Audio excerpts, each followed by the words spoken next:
Eden Koz here with Just Be, and we are about to take a spiritual boom. We are at an unprecedented time in human history where we are transitioning from 3D to 5D within the great spiritual awakening. This video and audio podcast is the place for you to find your truth beyond politics, your sovereignty, your voice.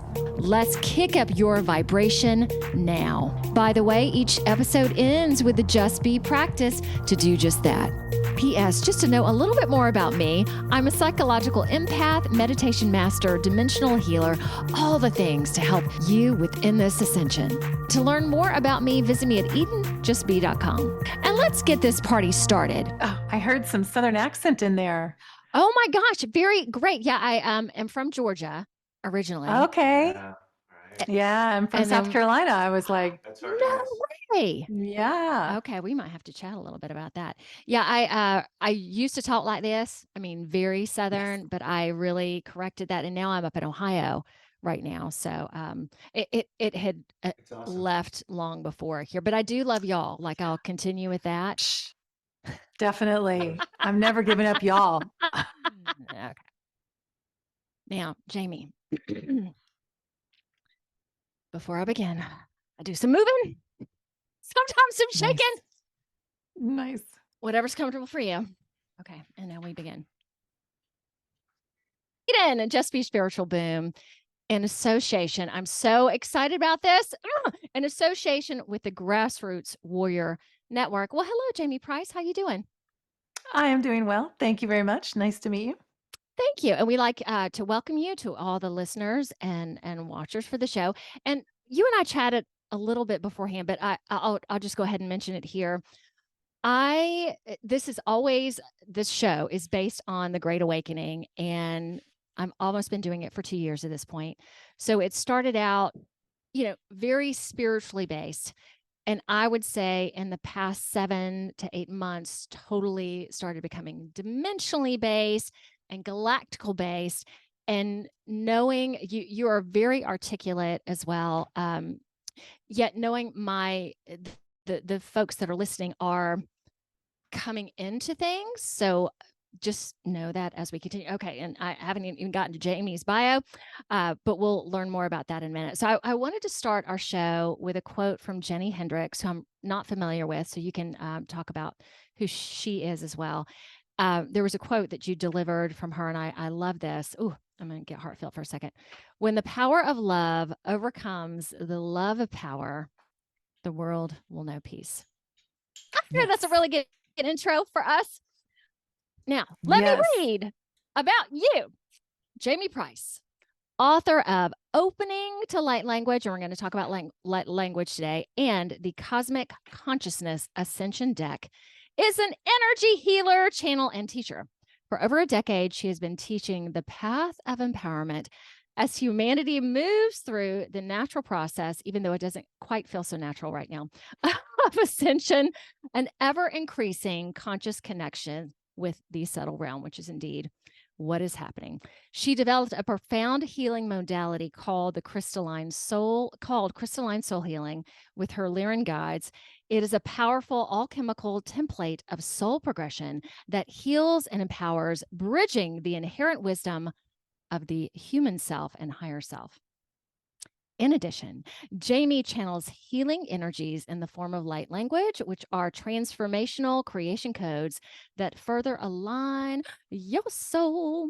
She teaches both of these modalities worldwide through transformative classes for personal healing, light language downloads, and utilizing a healing light language deck and book. These open healing capacities and an understanding of inherent divinity. For more information, I'll have all her deets at the end too. JaymePrice.com, JAMYE. All right, how'd I do there? Awesome. Very good. Okay, and Jamye also knows before we really get into stuff, I'm gonna just do a quick little blurbs. All right, so I've been talking on the last show. Jamye, I had a detox specialist a while back, so decided I was going to do colonics for the first time. So I have completed 2. So this was the path she recommended, to do 3 somewhat simultaneously. So I want to communicate how it went with you guys. the first one, I'm pretty sensitive, didn't know what to expect. But the first one, and this has happened to me probably 12 times, major energy in my hands. And I wasn't expecting this. So I'm laying there having things happening to me. And suddenly I had to breathe through the whole thing. It was like 40 minutes. The next one, 2 days later, was, I don't want to say more tolerable, but more relaxing. Let's put it that way. So, really awesome. I would definitely recommend it, assuming that everyone's going to have kind of a different experience. Yet it was very, very good. And of course, I felt very clean after it. It was just a neat experience to go through. Plus, the woman that helped me, she's amazing. So there we go. And let me throw out there, I am looking for an editor right now. If anyone knows of anybody, just float that out there. Okay. Now to you. Are you ready? Feeling ready. Okay. My first question to you, Jayme, is, okay, I'm bring this along. So I want to ask you how you became aware initially of the Great Awakening, knowing that in 1987 you had your first opening, and you outline a lot of this on your site. So I want to get into more detail. Also, and I do when I always bring up how I know the person on the show or became connected to them. So I became connected to the Planetary Activation Organization a while back. They were on the show. They do a weekly email. Your video was in one of the emails. So I'm like, okay, she knows what's going on. So let me reach out to her. And so I definitely want to discuss today light language. I want to discuss Areon, so you can talk a little bit more about that. Oh gosh, sacred sounds. There's so much. So going back to the Great Awakening, when, assuming you also had a corporate job, because you talked about backstabbing in that company, can you just explain more about your evolution as a whole? It's a Yeah. big question. Yeah. So I did not start out as a psychic child. I was sensitive, but I didn't have any psychic experiences that I could recognize.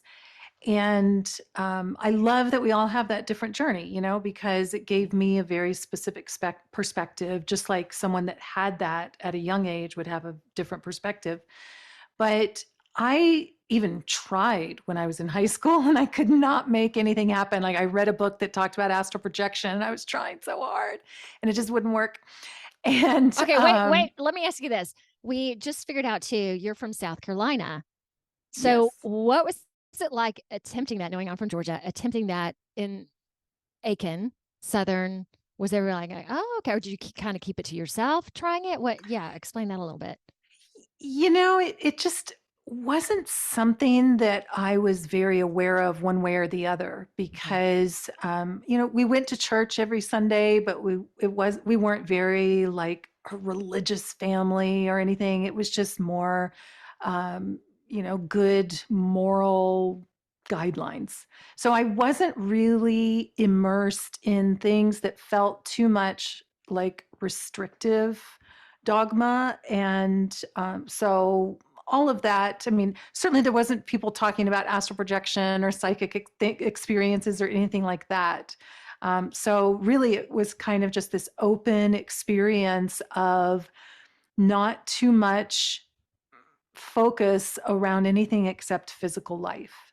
So that was an interesting experience later in life. And I was kind of glad to have that foundation. It was just kind of an open foundation and not too much being forced on me one way or the other, stay away from this or being forced into something. It was just kind of not really part of our vocabulary or anything. And even what I talk about in the book, when the psychic experiences started happening to me, I didn't really know what to even expect. Like I didn't even recognize some of the psychic senses. The only reference point that I had was a television commercial where I don't even remember what they were selling, but it was like a man getting on a plane suddenly stops, like he had some psychic hit and he didn't get on the plane. That was my only reference. Like Wow. I didn't know about chakras. I didn't know about being able to see things or hear things. I just had read some kind of teenagery book that mentioned astral projection. And I'm like, I want to try that. And it didn't work. Oh my God. Okay. Did you have siblings? I did. Yes. I was the Were, youngest. okay, out of how many? Three. I'm the third.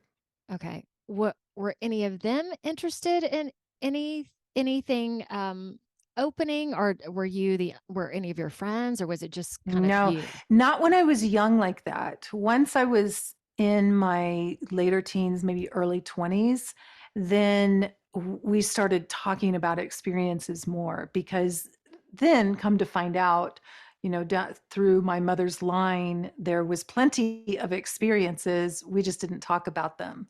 So in my younger years, I had no reference for that. Okay, what was the time period of this? The So 80s, the this was 90s? in the 80s. Okay. Yeah. So I was in the South in the 80s and the 90s, Me too. early 90s, and then I moved to California. Oh my gosh, what a difference. Okay, so when you started having the psychic sensations and you weren't sure what those were initially, how did you move further into it? What happened? Well, it unfolded really slowly at first, and the first time that I had a vision one time, and I was kind of in and out of sleep. So at that time, I kind of assumed it was kind of like a dream. But my first one that I was like, whoa, something just happened. I was driving home from work at night. And, when you're in a rote activity of some sort, that's when you're starting to slip into some of that alpha and theta. And so it's very easy for things to come up during that time. And I heard this thought in my head that said, so and so is going to be at your house when you get home. And that was like my high school boyfriend that I hadn't spoken to in at least 3 years. I don't Whoa. know, something like that. And I was living with my best friend from high school, and we had dated cousins that when we were in high school. So I get home and it's just her there, and she's just sitting there, and I walk in, and I'm not saying anything. I'm like, okay, well, that was wrong. And she goes, guess who's coming over? And it was my ex-boyfriend and his cousin that she and I had both dated. So it just came true like that. And I was like, wow, that's weird. And that same thing would happen maybe a couple of times a year. And I mean, one time I was actually going to Georgia, and I was driving 3 hours away from where I was living at the time. And I heard this message, so and so is going to be there when you get there. And it was this person that I kind of knew in high school, but we weren't great friends or anything like that. But I knew the person. And I was going to a class in another state. And there she was. I'm like, whoa. So Whoa. that would happen, but I couldn't make it happen. And then the unfolding just kind of kept happening. I would kind of zone out, and then I would come back aware, and I would be thinking about the healing properties of the color green. And I was like, that is such a weird thing for me to think about. What does that even mean? And then over time, with enough of those kinds of things happening, I realized that that was communication from my guides. And it wasn't just me thinking about it, it was a message and a teaching and things like that. So then, my vision started opening up, and I would see things when I was meditating, or I would see things when I was out.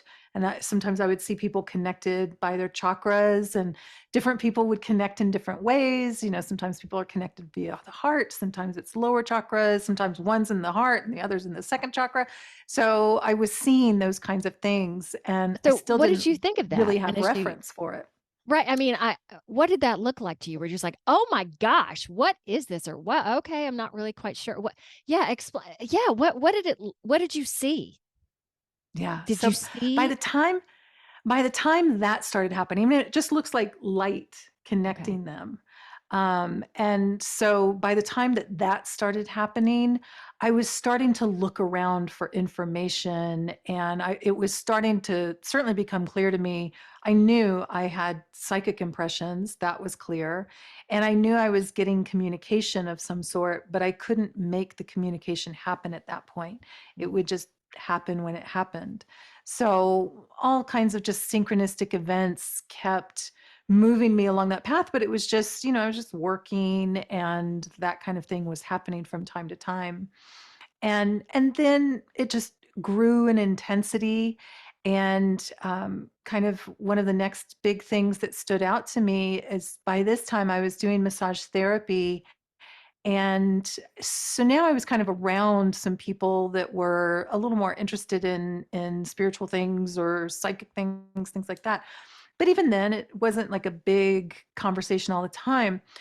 But I was obsessed by that point with energy healing because my guides had already started teaching me how to transmit energy, how to heal myself and work on other people and things like that. But I heard the word ascension. I don't even remember how I heard it. If I read it, someone said it. I don't even remember that part. But as soon as I heard it, a light bulb went off.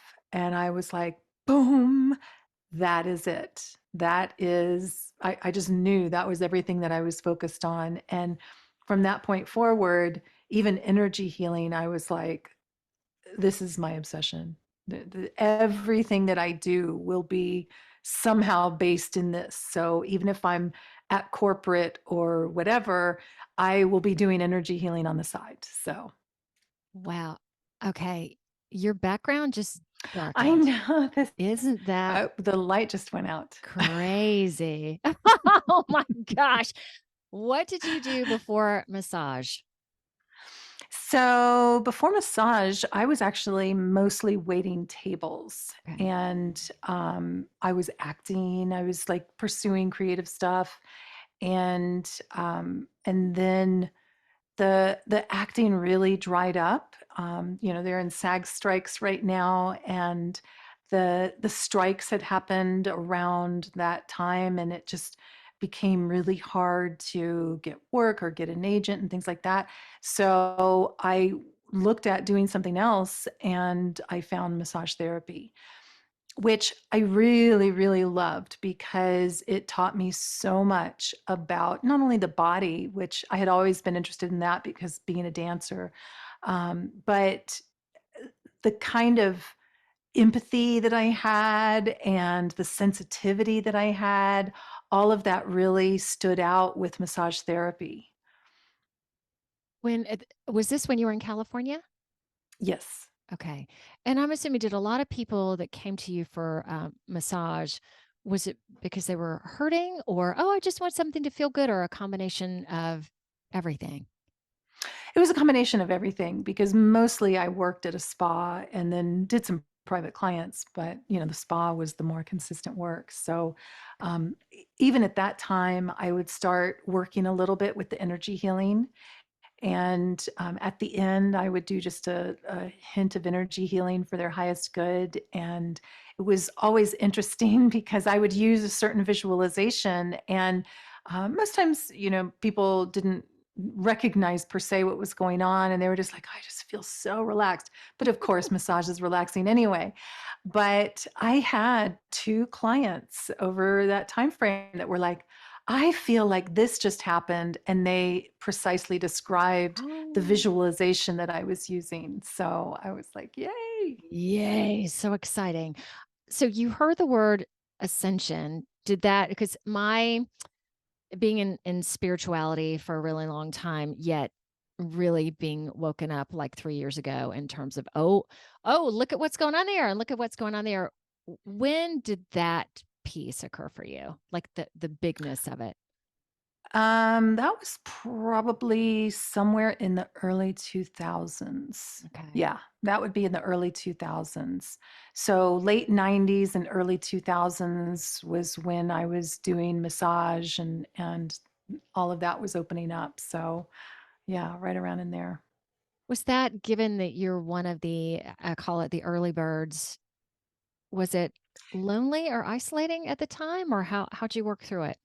No, I consider myself a second waver. Mhm. So, and I think there's a lot of different definitions of when these waves occur, and there's like, subwaves and things like that. I don't even know if it even applies in the same way. But There was a first wave of people that were opening up and really becoming much more communicating about ascension, because of course this first wave is not like it all began there. It's just when there was a big wave of it.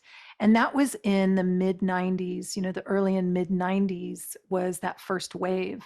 And then I was part of that second wave where in the early 2000s was more of my big awakening. So there wasn't a lot, but there was definitely things out there. Like, this was before YouTube and all of those kinds of things.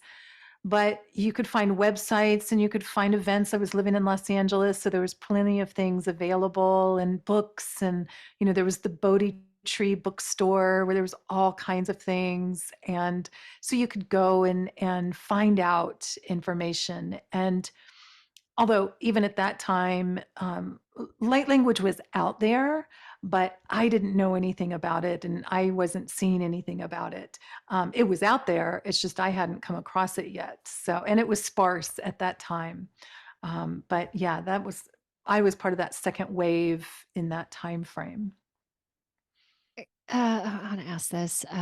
You, from my perception, well, you are this, you're very articulate. Has that always been, or have you grown into that? I would say I I always had a lot of experience with those kinds of things when I was younger, like I wouldn't say a lot of experience, but I mean I've been teaching since I was in high school. I would teach dance when I was in high school. And so talking to people and teaching, it's something that is just in my bones. And then I've been talking about this for so long that it gets easier and easier. So I think it's something that I learned with practice because I've been doing it for so long. Okay. You have this art of just flow. And then there's one thought that leads into another thought. And just the words that you use are very descriptive. So that's really awesome. And that's really needed during this time. We'll go into light language next, yet I also want to hear about the Areon, the Lyran Council of Light connection. Can you explain who the Lyrians are and tell us more about that connection for yourself, how that Yeah. happened? So yeah, the Lyrans are our galactic fathers and mothers, forebearers. And they began this particular track of humanity. So they physicalized, and that's kind of where our galactic history begins. Now, that doesn't mean every single one of us doesn't have something besides that, but this track of humanity and the polarity integration that we're going through, that's where that began. And they are often known as the felines. And yet their overall energetic is about balancing the masculine and the feminine energetic, or how we direct our energy, or how we receive and nurture and build things through the intuition. So they have a really long history that went through a lot of other galactic species like the Syrians, the Orions, the Pleiadians, the Vegans. They're all very connected directly into the Lyrans. So I had been working with Lyran guides for a while and just didn't recognize it. It's not like they all came forward and like, we're the Lyrans. So I would just get information and, recognize a signature or a love, a resonance. And it wasn't until 2012, like November of 2012. So we were just about to hit the big date. Mhm. And they came to me and asked me to channel them directly. And I had been channeling in English for quite a while, but it was always different energies, or often different energies. So they asked me to channel directly, and they called themselves the Lyran Council of Time. They didn't even have the name Areon at that time. Okay. And they said our information is, humanity has reached a track that our information can be more helpful now, or can help assist. I forget exactly how they said it, but um, their whole thing is more about the energetics of what they transmit, Mhm. rather than just the words, because I channeled them in English.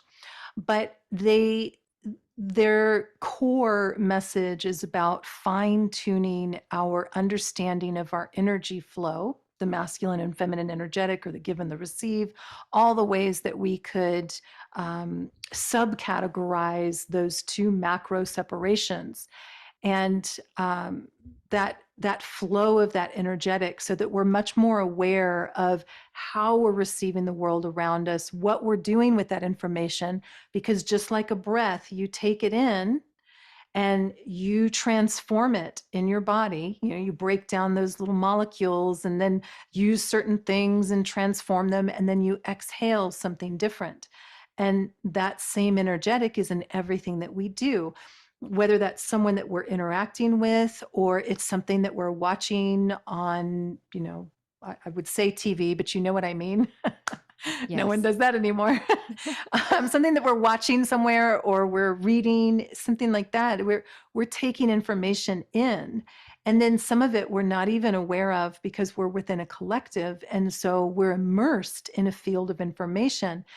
And when we're more conscious on all levels of what we're giving and receiving, then we get into those details of creativity that empowers us.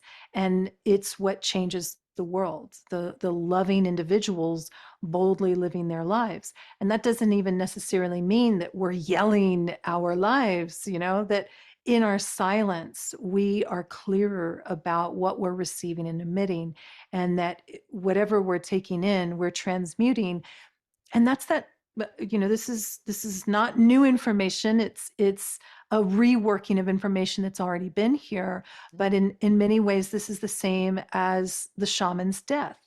They would take information or energy in for someone else in that example, and I'll talk a little bit about that in a second. But they would take that energy in, they would take it on, and then they would go through a cleansing ritual or a transmutation ritual that would change that energy. And then they would be back, amongst the tribe to whatever degree. And yet they had transmuted that energy. And so now we're recognizing, because we've all moved to another level of responsibility, that we're going through that shaman's death in a moment by moment experience. And of course, some of them are shorter, some of them are longer, but it's the same kind of process, that everything we take in, we're emitting something else. So if we become more conscious with that, then that's how we're really changing the world. So that's kind of a core of what they talk about in a lot of different ways. And their energy is just so loving and supportive. It's really fun to connect with them. Great. So, what would you say? Because people coming to watch this too are opening up to all of this. What would you say to someone who is a skeptic or on the fence about, well, the planet Earth, that's all there is? This talk about other constellations and people helping us from afar. Well, I don't quite get that. What would you say to that, Jayme? Yeah. One, I think it's good to have some healthy skepticism, to discern everything that you're experiencing. I do this with my own psychic senses. When you get kind of a hit, you have to interpret. Sometimes my guides will give me very clear messages, and other times they might even say things like, "It might go this way." You just have to kind of wait and see. Mhm. So I'm always using discernment with everything that I'm experiencing, even if it's coming from myself. And that's part of that ego balancing that we all have to go through continuously, to make sure that we're not just staying in our bubble, or we're not unconsciously taking things on and not even really understanding them. So having some of that skepticism is a really healthy thing.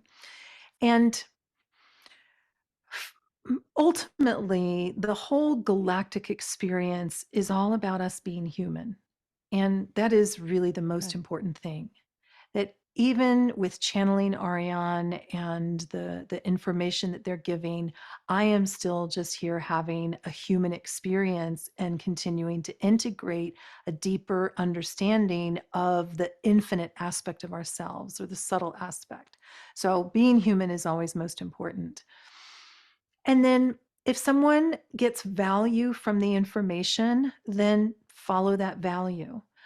But don't give yourself over to that. Just integrate it into your own wisdom, your own choice, and your own experience.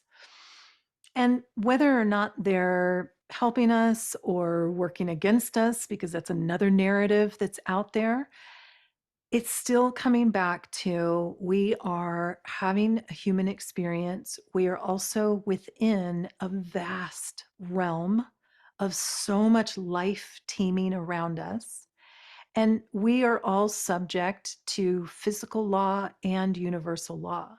And part of what we're doing now is integrating more universal law into the physical experience. That's why there's so much focus on our thoughts and our emotions. That's what Areon calls our subtle bridge. Thoughts and emotions are how we emanate information out. Subtle speaks directly to subtle. And then our intentions are part of how we emanate information out. And then how we receive it is our intuition. So we're always in that constant communication, and becoming more aware of that is bringing more of that subtle understanding in. And that's the first way that our galactic heritage is going to communicate with us. So, as long as it's serving your human experience, take in the valuable information. If it's not for you, find what is for you, but always keep a little bit of healthy skepticism. And with that, keep a little bit of an open mind as well, because as you probably can express, there's more, then there's more, then there's more. It's just an infinite amount of growth, which is excellent. I was going to ask you a question and it just went out. Oh, okay. Are you about truth? Are you talking to me? Or are you Yes. talking to someone To else? Oh, you. yeah. To you. Are you about truth? I really like that, Jamie. That was fun. Yes, you. Are you about truth? Oh, absolutely. And And truth is always changing. It yes. is unique to us in a moment. And that's why like you mentioned, the open mind. That is so vital because truth expands into a greater truth and a greater truth and a greater truth. And nothing stays the same in this physical experience of moving through linear time.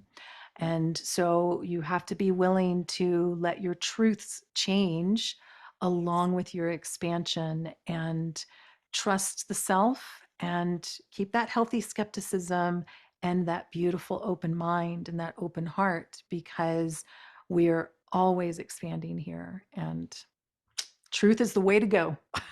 Nicely put. And it's really challenging when you're connected to a dogma that says this is what is. And again, there is so much more out there. So much more.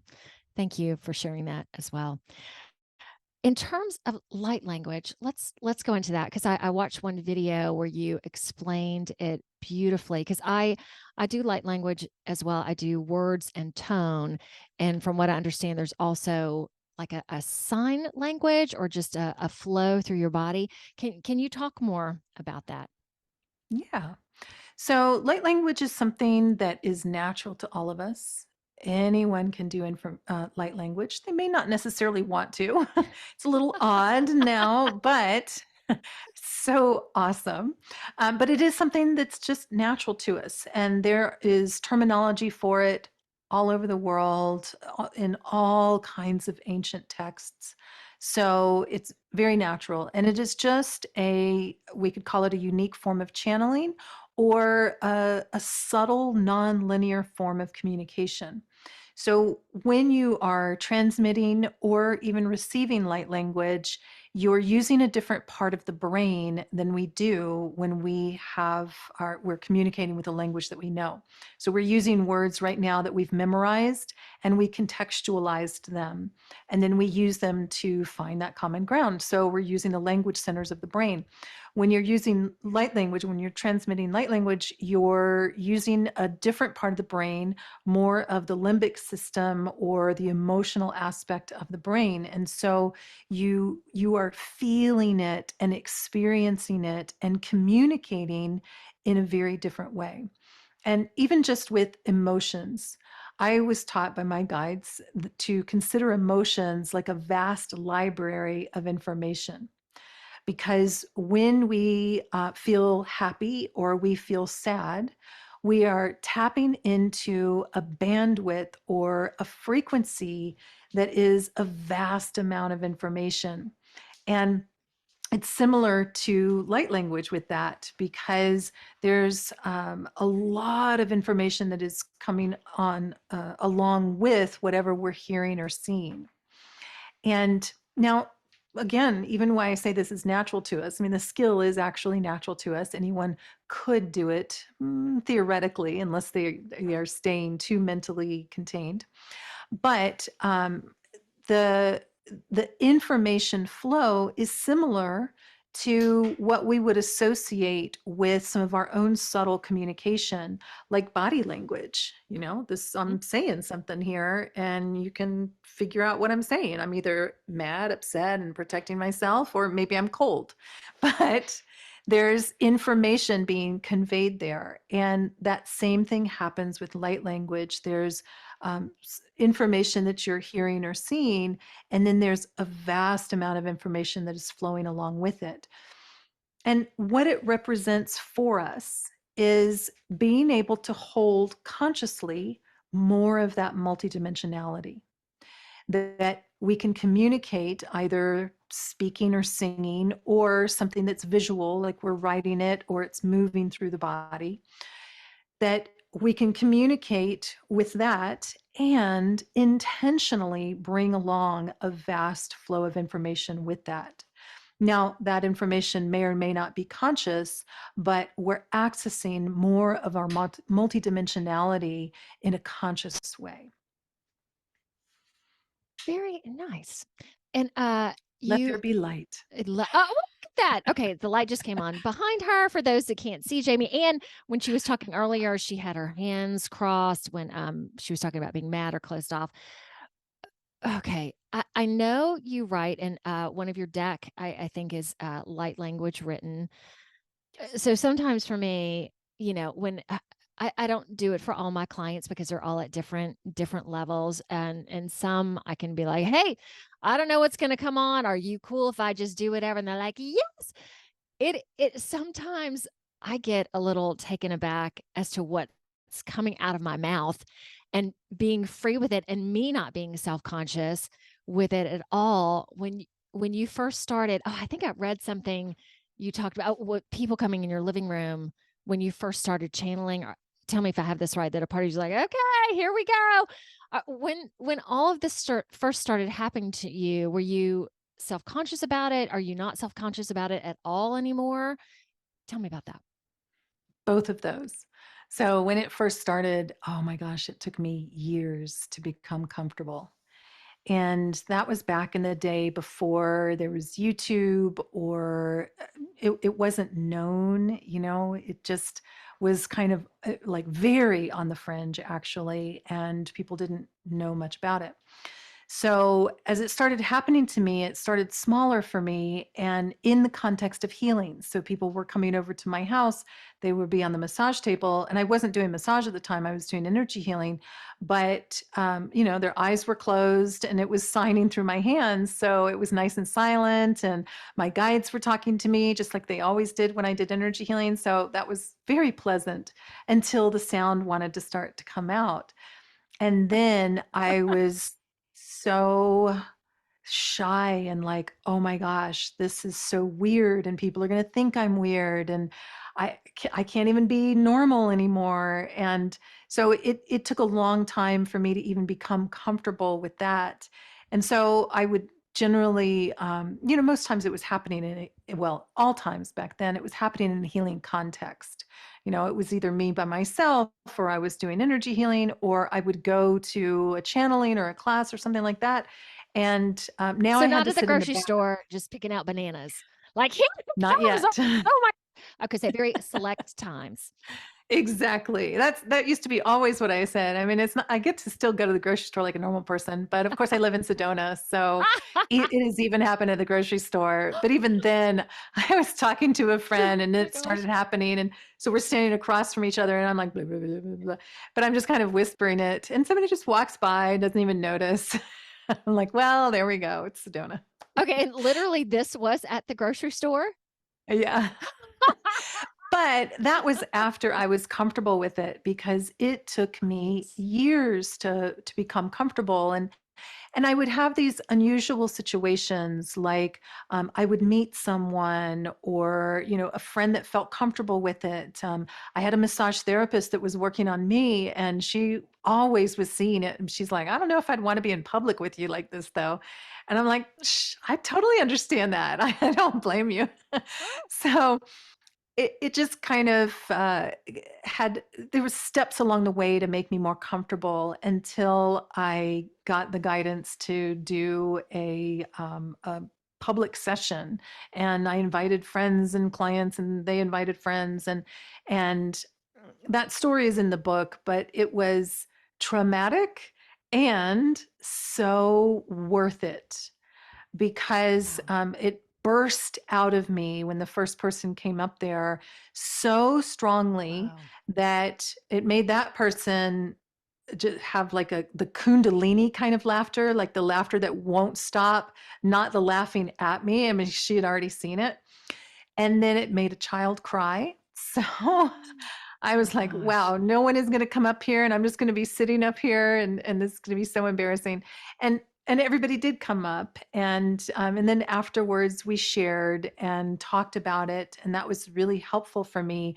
But the thing that turned the tides was, one of my clients came up to me afterwards, and he said, "I want a session. When can I get a session?" So that was like a Saturday, and we did a session on Monday.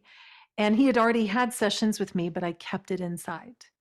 So he sat there, and during that session was when my guides, I was holding it in because that's what I was accustomed to. And they said, "It's okay. You can hold it in, but it'll just take him longer to heal." And Oh, not because light language is the only way to heal, but because I'm holding myself back now. And yes. they gave me all of that time to become comfortable and have positive experiences mostly. And the negative ones were my own mental creations.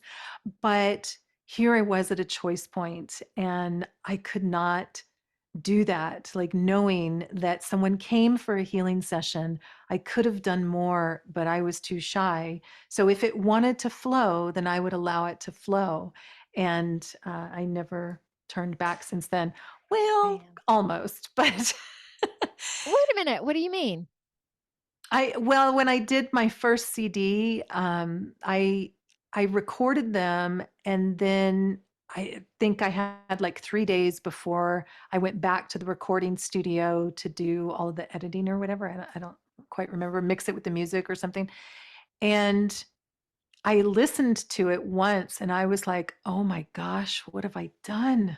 So these I left CDs were corporate, light language CDs. light language CDs." I'm like, Okay. I have made a choice. I've left corporate. I have moved to Sedona. This sounds so crazy. What am I doing? And I just processed for those next 3 days. And I just needed to go through that final point of, this is so sacred. I felt so called. It is such a passion that even the things that scared me, they are so worth it. And to the point now where, if people make negative comments or they say things about me, I couldn't care less, because I had that lesson as well, where some duo on a internet radio, and this was over 10 years ago now. made fun of me. And so suddenly there I was in my own little YouTube corner. No one really knew about me. And suddenly I started getting all of this negativity. And finally, someone left a comment that said, so and so sent us, and then just left me a little smiley face. And I knew I could just feel the energy of that. It was like, it was them kind of saying, it's okay. This came for a reason. And I was so grateful for that because it gave me that exercise of not taking things personally and really making that decision from my own desires. And I understand if people think this is weird or they don't like it or they judge me for it or say, "Ooh, it's negative."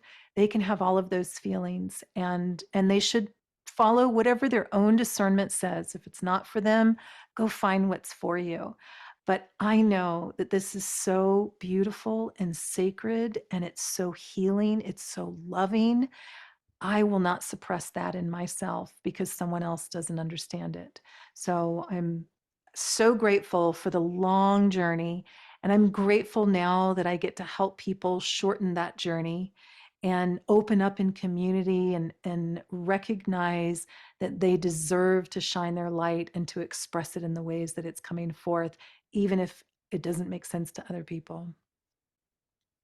My fellow Southern girl, I so appreciate your vulnerability and basically, this journey into spirituality, into more, has been wrought with complications, wrought with people. What are you doing? I don't believe you. And it is similar to you. And I have to tell you something else in a moment. I'm gonna keep my finger right here on my near my mouth.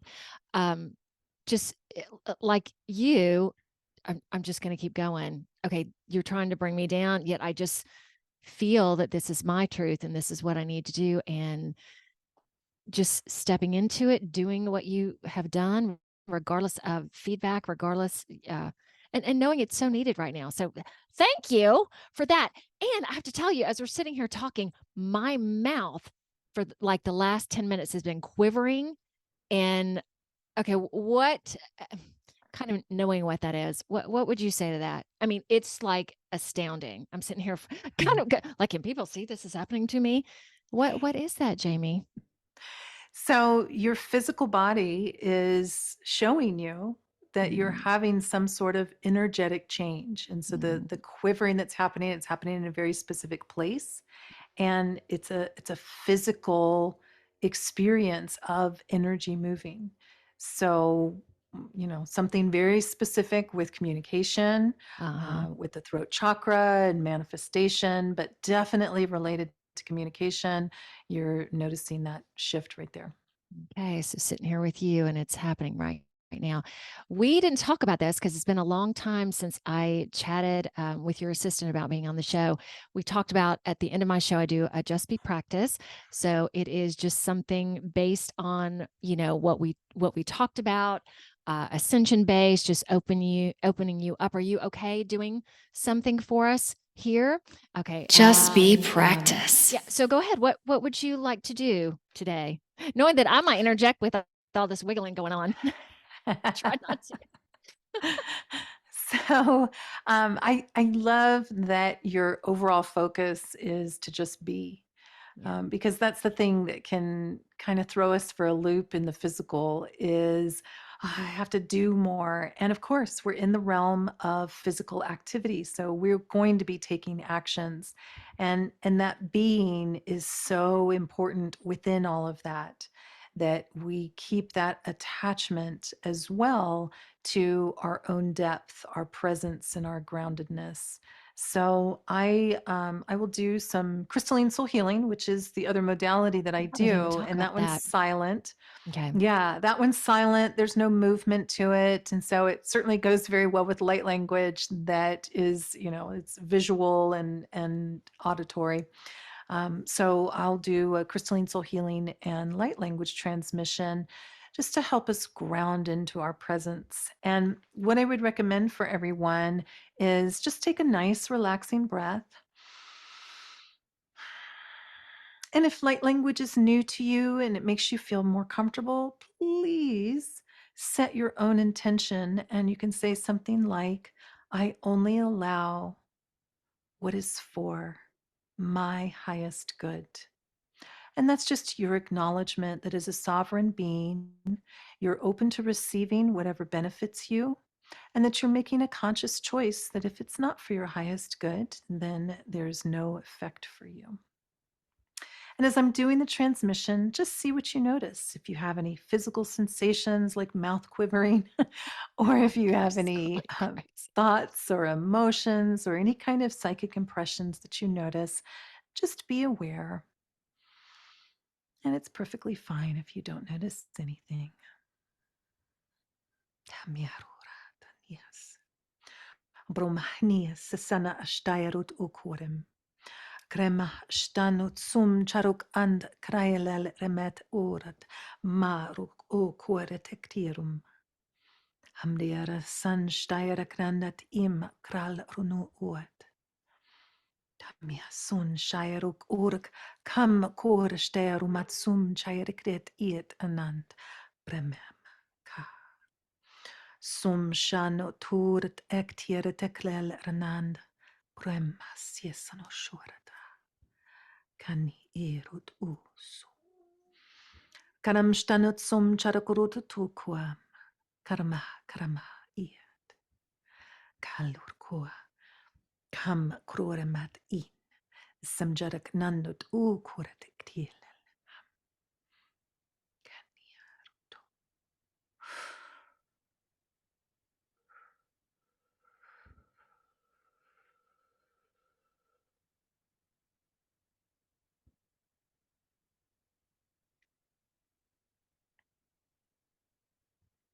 Kania sunum shairumat mniat.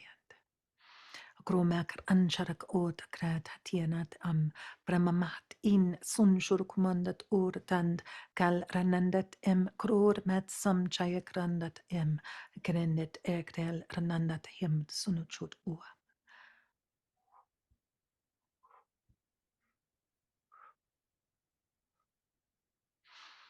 Ken sunusum sanama chanda tukua.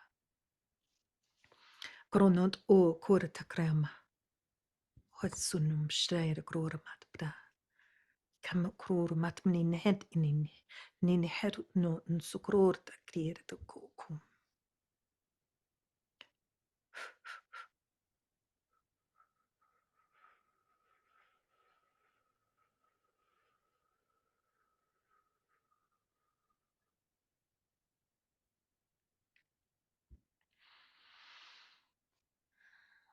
Good. Good. Take another relaxing breath. Good. Any experiences during that? I always talk about how what a lucky dog I am because through my headphones, just your voice coming through, it was just not to be corny, but magical. At one point, I had to put my hand on my heart. The vibration within my lips has calmed down. Yet there's a part of me right now that I'm just like not brain dead, but just so calm. I'm curious what I'll do once we get off the show together. I